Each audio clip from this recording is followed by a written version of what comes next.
Hi guys, welcome to episode 5 of Selene's vlog. Today I will finally explain what the hell is cottagecore to those who were watching my previous videos and wondered.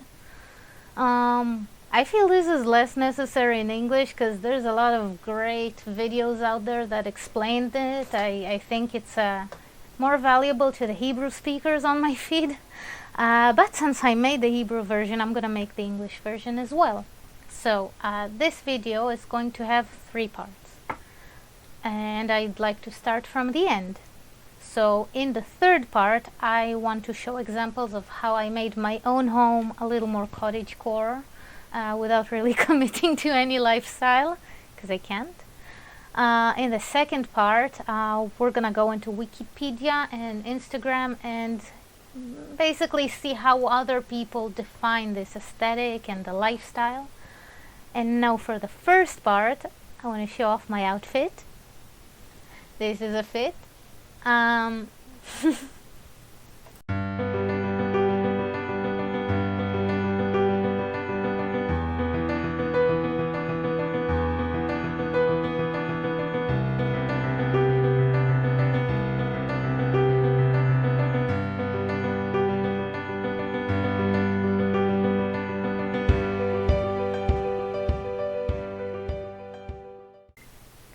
Yes, so I'm not sure whether this is a cottagecore or like Ukrainian tradwife. I'm not so much into tradwife, so I hope not. So I don't think it's very Ukrainian because I have a corset. And at least from the pictures I've seen of Ukrainian traditional clothing, they didn't really wear corsets, and not only that, they were making this part of the clothing really thick. So I mean, like, guess it was popular to look like you have this white tummy, and you know, if you didn't have it, you'd make it up with fabric. So as you can see, I grew up pretty Western, and I like my corset, and I like it probably because I have jeans that's selected for a thick tummy, and that's not the kind of jeans that work in the Western world. Okay, I said something, so I'm just gonna double check myself.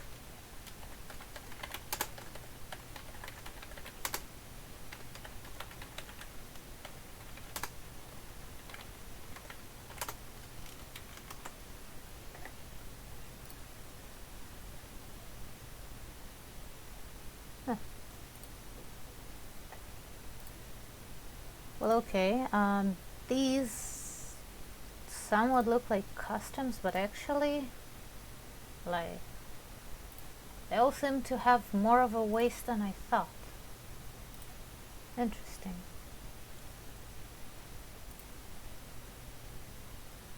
Wait a second. I have a question. Okay. Yeah, that's the garment I remembered. Well, kids, so this is what happens when your people is being conquered. You don't actually remember your real culture. Well, I guess I'm more Ukrainian than I thought.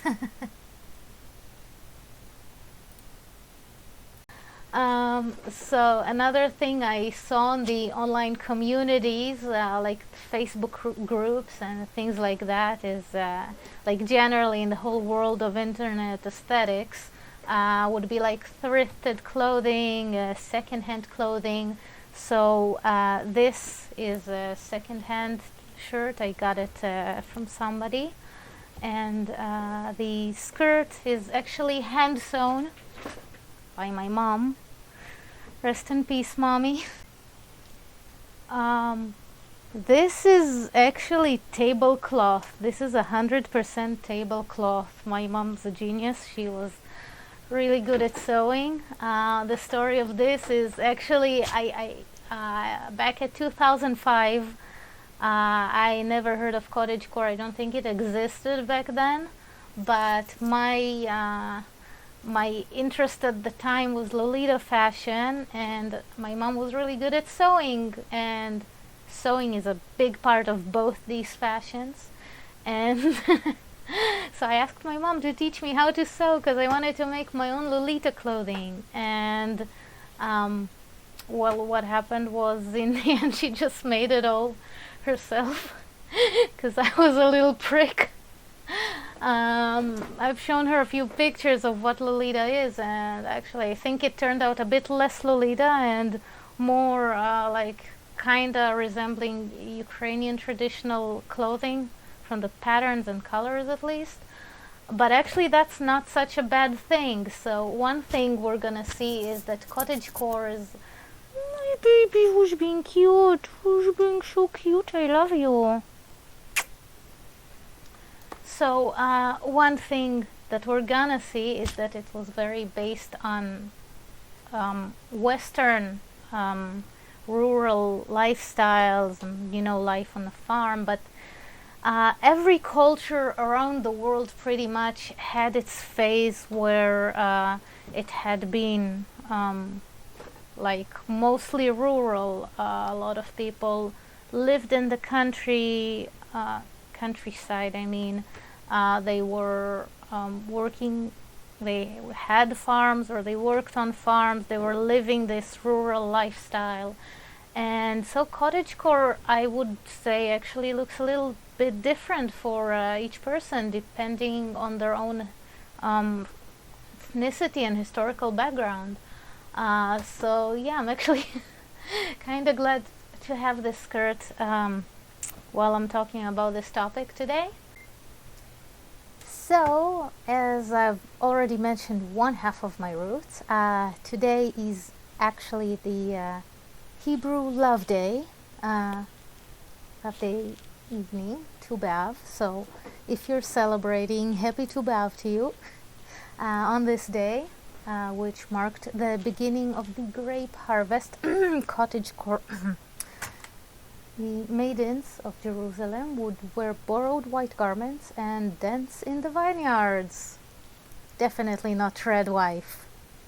So I apologize for the change in lighting. I'm editing this while editing, and since I forgot to mention it on time, we're having kind of a darker setup because it's getting darker.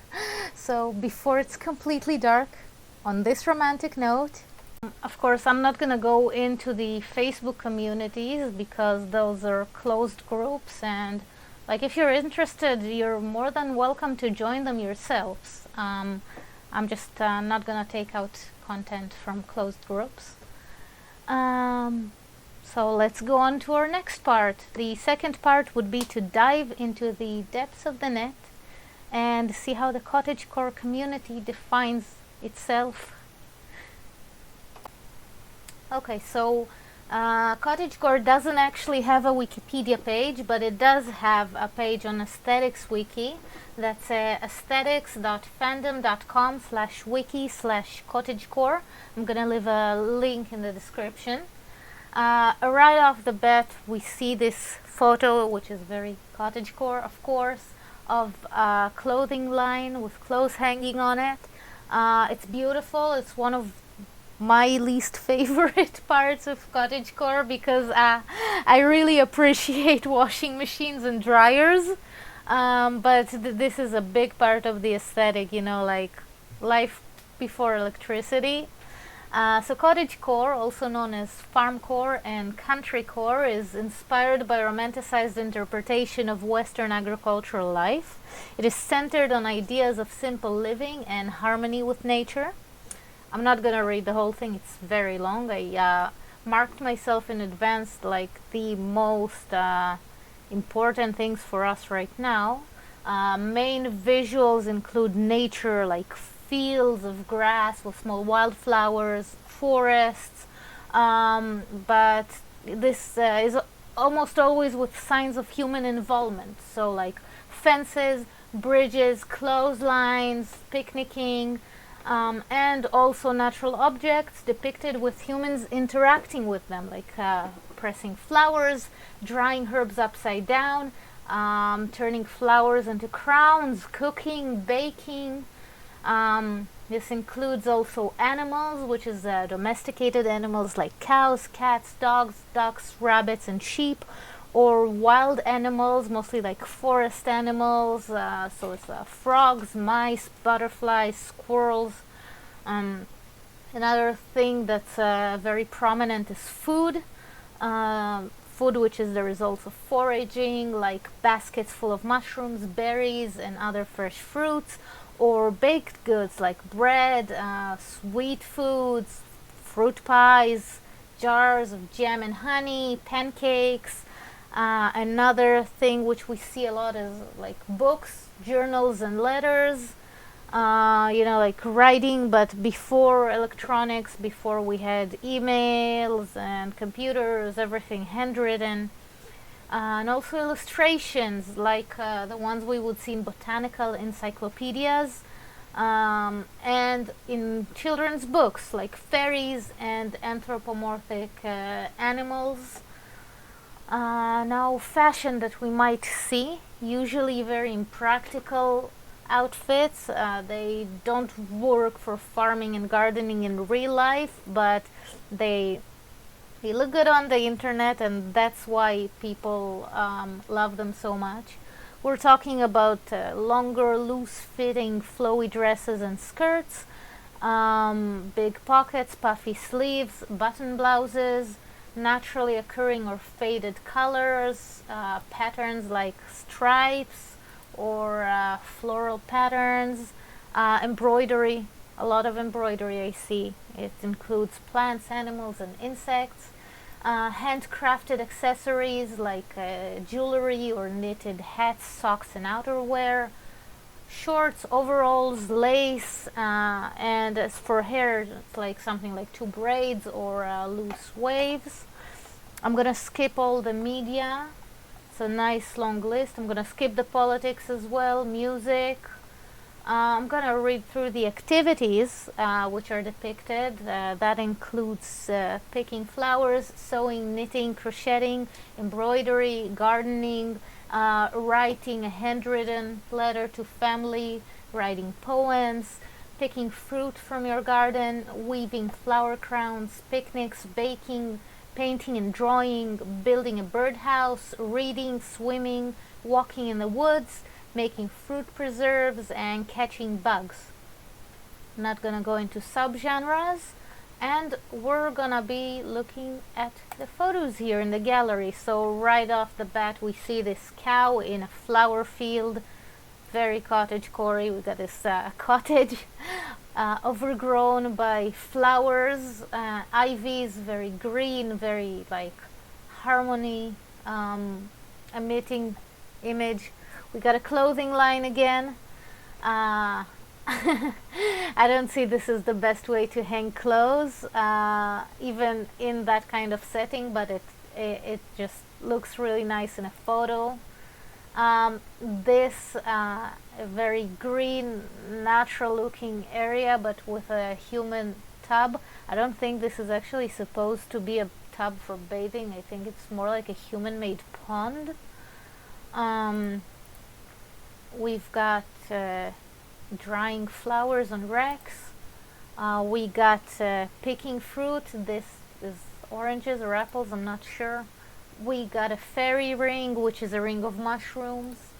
More fruits picking. Pies. We got kitties. Kitties are very cottagecore. A kilt, probably handmade. We got a flower field of these very vibrant, beautiful flowers. A tea set, like activities before we had computers and TVs, the simple activities. More pies. We got this writing or reading corner with antique furniture or like vintage looking, I guess. It doesn't look that antique. But with flowers and baskets.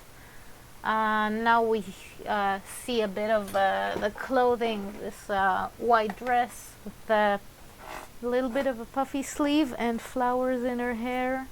This is like probably the same kind of flower, and the lighting is very natural, this golden sunlight and flowers in the background.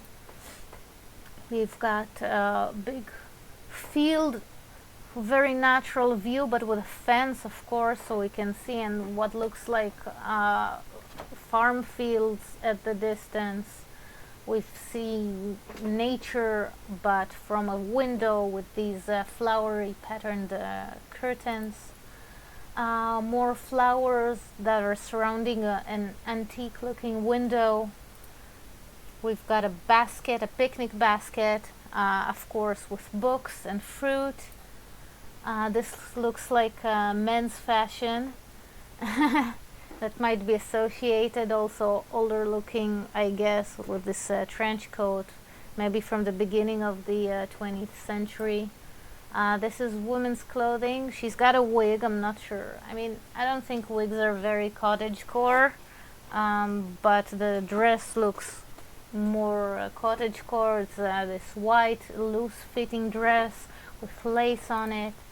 Again, we're seeing someone with this white dress and flowers in her hair. It's also a wig, but I don't think that's the cottagecore part here.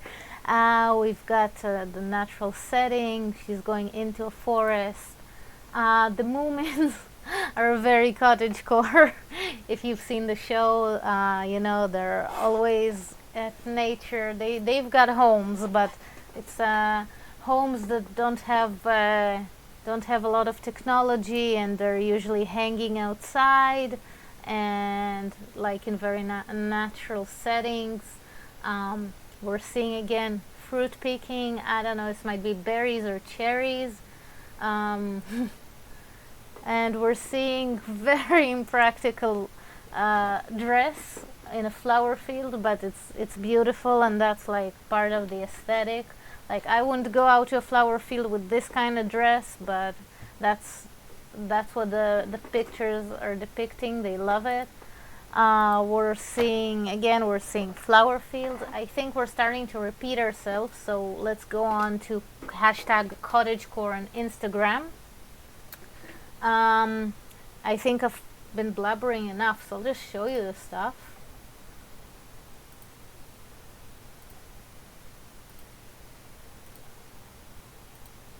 We're seeing a lot of things like we've seen earlier. Bicycle, riding your bicycle is a very cottagecore activity, especially in the fields, like picking flowers. Okay, I don't see what's cottagecore about this, but this is a hashtag. It's whatever people tag. We are seeing handmade mushrooms. No idea how this is cottagecore, honestly. This is very cottagecore, flowers with bugs on them, dried flowers, foresty. This is a handmade mushroom. What is? I'm not sure what I'm looking at. This was also tagged cottagecore. Is this slime? We're seeing a fireplace. This is before air conditioning. It's very cottagecore. Being a misandrist apparently is cottagecore. I mean, I don't know. I don't think so, but it's a hashtag. So what can I say? This is very beautiful, very cottagecore. These nice leaves with the small cottage at the background. I think we've seen enough, so now I guess we can go on to what I did with my home to make it look a little bit more cottagecore, at least the cute parts of cottagecore. You know, because I like the aesthetic, and I like to have it around me as well.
Thank you all for watching.